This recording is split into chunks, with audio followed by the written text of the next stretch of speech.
Hello hi എല്ലാവർക്കും ലേണയുടെ പുതിയ വീഡിയോയിലേക്ക് സ്വാഗതം. ഞാൻ റിതു കൃഷ്ണ. നമ്മൾ ഇന്ന് ഡിസ്കസ് ചെയ്യാൻ പോകുന്നത് marathon MCQ based on the topic electronic devices part 3. Okay, അപ്പൊ ഇലക്ട്രോണിക് ഡിവൈസസിനെ കുറിച്ചുള്ള മാരത്തോൺ MCQയിലെ പാർട്ട് 1 നമ്മൾ ഓൾറെഡി പറഞ്ഞു കഴിഞ്ഞായിരുന്നു. പാർട്ട് 2ഉം നമ്മൾ പറഞ്ഞു കഴിഞ്ഞായിരുന്നു. നമ്മുടെ ചാനലിലുണ്ട്, നമ്മുടെ ആപ്പിലും അത് ഡൗൺലോഡ് ചെയ്തിട്ടുണ്ടെങ്കിൽ അപ്ലോഡ് ചെയ്തിട്ടുണ്ട്. ഓക്കെ, അപ്പൊ നമ്മൾ ഇന്ന് നോക്കാൻ പോകുന്നത് 21ാമത്തെ ക്വസ്റ്റ്യൻസ് തൊട്ടിട്ടാണ്. അതായത് 20 ക്വസ്റ്റ്യൻസ് നമ്മൾ ഓൾറെഡി പറഞ്ഞു കഴിഞ്ഞിട്ടുണ്ട് കേട്ടോ. അപ്പോ അതിൽ നമുക്ക് ആദ്യത്തെ ക്വസ്റ്റ്യൻ 21ാമത്തെ ചോദ്യത്തിലേക്ക് കടക്കാം. The body effect in a MOSFET causes. അതിനാദ്യം നമ്മൾ എന്താണ് മോസ്ഫെറ്റ്? എന്താണ്? Metal oxide semi conductor field effect transistor ആണ് മോസ്ഫെറ്റ് എന്ന് എല്ലാവർക്കും അറിയാം. അത് ജെഫിറ്റിനെ പോലെ തന്നെയാണ്. എന്താണ് കാരണം? എന്താണ്?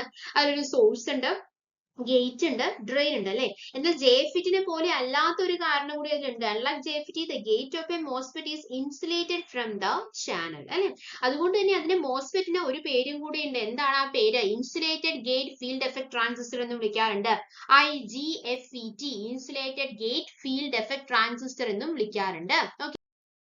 പിന്നെ നമ്മൾ എന്താണ് ബോഡി എഫക്റ്റ് എന്ന് അറിയണം അല്ലെ. എന്താണ് ബോഡി എഫക്റ്റ്? അതായത് നമുക്കറിയാം source to body voltage becomes more negative in the case of N channel MOSFET. N ചാനലിന്റെ കേസിൽ എന്താണ് source to body voltage more negative ആകുന്ന കേസിൽ എന്ത് സംഭവിക്കും? ത്രെഷോൾഡ് വോൾട്ടേജിന് കൂടുകയാണോ കുറയുകയാണോ?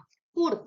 ഓക്കെ, ആ കൂടുന്ന ഫിനോമിനെ പറയുന്ന പേരാണ് ബോഡി എഫക്റ്റ് എന്ന് പറയുന്നത്. സോ നമ്മുടെ ക്വസ്റ്റ്യൻ എന്താണ്? The body effect in a MOSFET causes option A increase in threshold voltage, option B decrease in drain current, option C increase in gain, option D no effect. The right answer is option A increase in threshold voltage, because the body effect in a MOSFET refers to the phenomenon where the threshold voltage increases when the source to body voltage becomes more negative for N channel MOSFET. ഇത് occur ചെയ്യാനുള്ള കാരണം അല്ലെങ്കിൽ ഇത് occur ചെയ്യുമ്പോൾ എന്താണ് സംഭവിക്കുന്നത്? Depletion region വല്ലാതെ widen ആകും അല്ലെ. അങ്ങനെ ഡിപ്ലീഷൻ റീജിയൻ വൈഡൻ ആയി കഴിഞ്ഞ് കഴിഞ്ഞാൽ requiring a higher gate voltage അവിടെ ആവശ്യമായിട്ട് വരും to create a conducting channel. Okay, so body എഫക്റ്റിന്റെ ഇമ്പാക്ട്സ് എന്തൊക്കെയാണ്? ത്രെഷോൾഡ് വോൾട്ടേജ് കൂടുന്നു, ഡ്രെയിൻ കറന്റ് കുറയുന്നു. ഓക്കെ, അവിടെ ഡിക്രീസ് ഇൻ ഡ്രെയിൻ കറന്റ് എന്ന് കൊടുത്തിട്ടുണ്ട് അല്ലെ. അപ്പൊ അതുപോലെ തന്നെ ദ ബോഡി എഫക്റ്റിന്റെ മോസ്ഫെറ്റ് കാരണമാകാനുള്ള കാരണം എന്താണ്? The increase in threshold voltage ആണെന്ന് പറഞ്ഞു. The impacts of body effect എന്താണെന്നാണ് പറഞ്ഞത്? Higher threshold voltage, reduced drain current, used in circuit design to modulate switching characteristics in certain application. This effect is common in integrated circuits where the source and body are not at the same potential. ഈ body effect എന്ന് പറയുന്നത് ICസിൽ common ആണ്. അതായത് ഈ സോഴ്സും അതുപോലെ തന്നെ സബ്സ്ട്രേറ്റും are not in the same potential ആവാതിരുന്നു കഴിഞ്ഞാലായിരിക്കും എങ്ങനെ വരിക, ഇങ്ങനെ സംഭവിക്കുക എന്നുള്ളതാണ് നമുക്ക് അറിയാൻ കഴിഞ്ഞിട്ടുള്ളത് അല്ലെ. അടുത്ത ചോദ്യം 22ാമത്തെ ചോദ്യം SCRനെ കുറിച്ചിട്ടാണ്. സിലിക്കൺ കൺട്രോൾ റെക്ടിഫയറിനെ കുറിച്ചിട്ടാണ് അല്ലെ. എന്താണ് പറഞ്ഞിട്ടുള്ളത്? എന്താണ് ക്വസ്റ്റ്യനിലേക്ക് കടക്കാം. In SCR requires a minimum gate current of 10 milliampere to trigger if the gate pulse is applied 20 microseconds. What is the minimum gate charge required എന്നാണ് ചോദിച്ചിരിക്കുന്നത്. ഓപ്ഷൻസ് എല്ലാം തന്നിട്ടുണ്ട്. നമുക്ക് അറിയാം എന്തൊരു മാത്തമാറ്റിക്കൽ ക്വസ്റ്റ്യൻസ് വന്നു കഴിഞ്ഞാലും നമ്മൾ ആദ്യം എന്ത് ചെയ്യണം? അതെടുത്ത് എഴുതണം അല്ലെ. അപ്പൊ ഇതിൽ നമുക്ക് അറിയാലോ SCR നമുക്ക് അറിയാം എന്താണ് മിനിമം ഗേറ്റ് ചാർജ് റിക്വയർഡ് കണ്ടുപിടിക്കാനുള്ള equation QG is equal to IG.T ആണെന്ന് അറിയാം. IG തന്നിട്ടുണ്ടോ? തന്നിട്ടുണ്ടല്ലോ. 10 മില്ലി ആംപിയർ തന്നിട്ടുണ്ട്. മില്ലി ആംപിയർ എന്ന് പറഞ്ഞാൽ എത്രയാണ്? 10 into 10 raised to minus 3 ആണ്. ഇനി 20 മൈക്രോസെക്കൻഡ്സ് എന്ന് പറയുമ്പോൾ 10 raised to minus 6 ആണ് മൈക്രോസെക്കൻഡ്സ്. സോ നമുക്ക് എന്ത് കിട്ടും? 200 MC എന്ന ആൻസർ കിട്ടും. ഓക്കെ, ഇനി അടുത്ത ചോദ്യത്തിലേക്ക് കടക്കാം. 23ാമത്തെ ചോദ്യം ട്രയാക്കിനെ കുറിച്ചിട്ടാണ് അല്ലെ. A triac is triggered at 60 degree in every half cycle. For how many degrees per half cycle does it conduct എന്നാണ് ചോദിച്ചിട്ടുള്ളത്. ഈ ട്രയാക്ക് എന്ന് പറയുമ്പോൾ എത്ര ടെർമിനൽ ഡിവൈസ് ആണ് ട്രയാക്ക് എന്ന് പറയുന്നത്? ട്രയാക്ക് എന്ന് പറയുന്നത് 3 ടെർമിനൽ ഡിവൈസ് ആണ് അല്ലെ.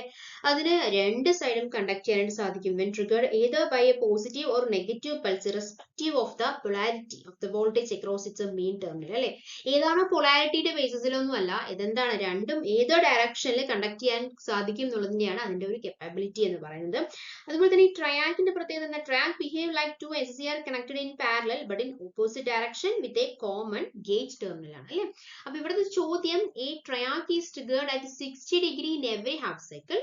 For how many degrees per half cycle does it conduct എന്നുള്ളതാണ് ചോദ്യം.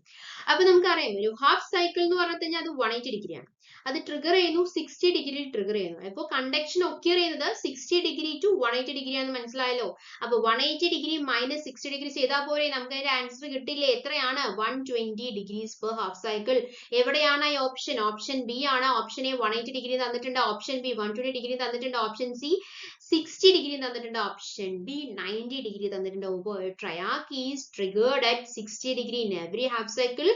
For how many degrees does it conduct എന്നുള്ളതാണ് ചോദ്യം. അപ്പൊ ഒരു ഹാഫ് സൈക്കിൾ ആണെങ്കിൽ അത് 180 ഡിഗ്രി എന്നറിയാം. അത് 60 ഡിഗ്രിയിലാണ് ഇത് ട്രിഗർ ചെയ്യണമെന്ന് പറഞ്ഞു. അപ്പൊ കണ്ടക്ഷൻ ഒക്യൂർ ചെയ്യുന്നത് 60 ഡിഗ്രി ടു 180 ഡിഗ്രി ആണ്. അപ്പൊ 180 degree minus 60 degree is equal to 120 degree.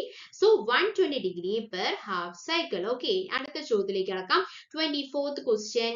Which region of operation in a MOSFET? കണ്ടോ, ഈ MOSFET ഒരുപാട് ചോദ്യങ്ങൾ ഉണ്ടായിരിക്കും കേട്ടോ. MOSFET occurs when the drain to source voltage is small compared to the gate voltage. അതായത് ഏത് റീജിയനിലാണ്, വിച്ച് റീജിയൻ ഓപ്പറേഷൻ, ഏത് റീജിയൻ ഓഫ് ഓപ്പറേഷൻ ആണ് മോസ്ഫെറ്റിന്റെ ഏത് റീജിയൻ ഓഫ് ഓപ്പറേഷനിലാണ് drain to source voltage small ആകുന്നത് compare to the gate voltage? അത് ഏത് റീജിയനിലാണ്? ട്രയോഡ് റീജിയൻ അല്ലെങ്കിൽ ഓമിക് റീജിയനിലാണ് മോസ്ഫെറ്റ്. ആ റീജിയന്റെ പ്രത്യേകത എന്താണ്? മോസ്ഫെറ്റ് അവിടെ ഒരു റെസിസ്റ്റർ ആയിട്ട് ആക്ട് ചെയ്യും. അപ്പൊ current increases linearly with drain to source voltage. So the right answer is triode അല്ലെങ്കിൽ ohmic region. Okay, in the triode region the MOSFET behave like a resistor where the current increases linearly with the drain to source voltage. Okay, ഇനി അടുത്ത ചോദ്യം 25ാമത്തെ ചോദ്യമാണ്. What is the function of the oxide layer in a MOSFET എന്നാണ് ചോദ്യം. What is the function of oxide layer in a MOSFET? മോസ്ഫെറ്റിലെ oxide layer എന്താണ് ചെയ്യാൻ? provides electrical insulation between gate and channel ആണ്. അപ്പോൾ ഏതാണ് റൈറ്റ് ആൻസർ? ഓപ്ഷൻ ബി ആണ്. what is the function of oxide layer in a MOSFET? എന്താണ്? insulate the gate because the oxide layer provides electrical insulation between the gate and the channel allowing the gate voltage to control current flow എന്നുള്ളതാണ്. Okay, അടുത്ത ചോദ്യം 26ാമത്തെ ചോദ്യം. കണ്ടോ, വീണ്ടും MOSFET. അപ്പൊ MOSFET എത്ര important ആയിട്ടുള്ള ടോപ്പിക് ആണ് എന്നുള്ള കാര്യം പറയേണ്ട കാര്യമൊന്നുമില്ല അല്ലെ, വളരെ ഇമ്പോർട്ടന്റ് ആയിട്ട് ടോപ്പിക് തന്നെയാണ്. 26ാമത്തെ ചോദ്യം. What happens to the MOSFET when the gate source voltage is below the threshold voltage എന്നാണ് ചോദ്യം. It operates in saturation mode, it turns off, it conducts maximum current, it enters break down എന്നുള്ളതാണ് പറഞ്ഞത്. What happens to the MOSFET when gate source voltage below the threshold voltage? നമുക്ക് അറിയാലോ MOSFET conduct ചെയ്യണമെങ്കിൽ ഒരു minimum voltage വേണം അല്ലെ. The MOSFET requires its gate source voltage to exceed the threshold voltage to create a conductive channel. അപ്പൊ അത് ലെവലിന് താഴെ പോയി കഴിഞ്ഞു കഴിഞ്ഞാൽ മോസ്ഫെറ്റ് എന്താ സംഭവിക്കുക? അത് ഓഫ് ആയി മാറും അല്ലെ. If it's below this level, the device remains off. The right answer is option B. It turns off. Okay. അടുത്ത ചോദ്യം 27ാമത്തെ ചോദ്യം. Which type of LED is used in optical fiber communication? അത് ഏത് LED ആണ്? Infrared LED തന്നെയാണ്. The right answer is option A. എന്താണ് കാരണം?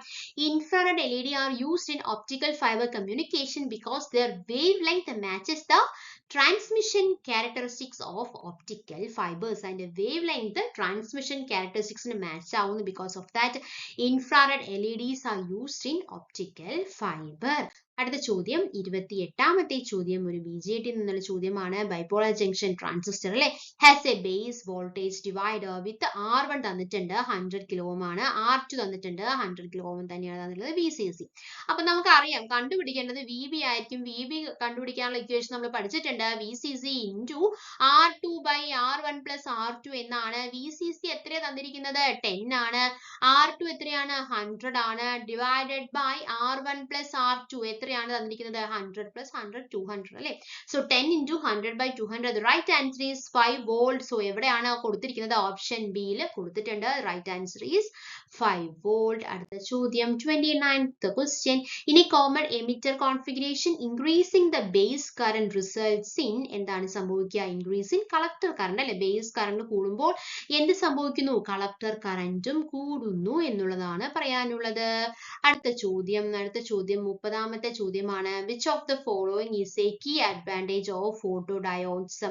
ഏതാണ്? Option A high noise level, option B low response time, option C high sensitivity to light, option D requires high voltage to operate. The right answer is option C high sensitivity to light. Because എന്താണ്? Photodiodes are semiconductor devices designed to detect light and convert it into electric current. അല്ലെ, photo diodes എന്തൊക്കെയാ നമുക്ക് അറിയാം. detect light and convert it to an electric current ആണ്. and high sensitivity to light makes them widely used in optical sensors, communication systems and medical imaging devices. അപ്പോൾ നമ്മൾ 30 questions discuss ചെയ്തു എടുത്ത കാര്യങ്ങളെല്ലാം നിങ്ങൾക്കുള്ള ഒരു വ്യക്തമായി മനസ്സിലാണെന്ന് പ്രതീക്ഷിക്കുന്നു. ഇനി അടുത്ത പാർട്ട് നമുക്ക് അടുത്തതിൽ ഡിസ്കസ് ചെയ്യാം. അടുത്ത 10 ക്വസ്റ്റ്യൻസ് അടുത്തതിൽ ഡിസ്കസ് ചെയ്യാം. Thank you. Thanks for your time. By.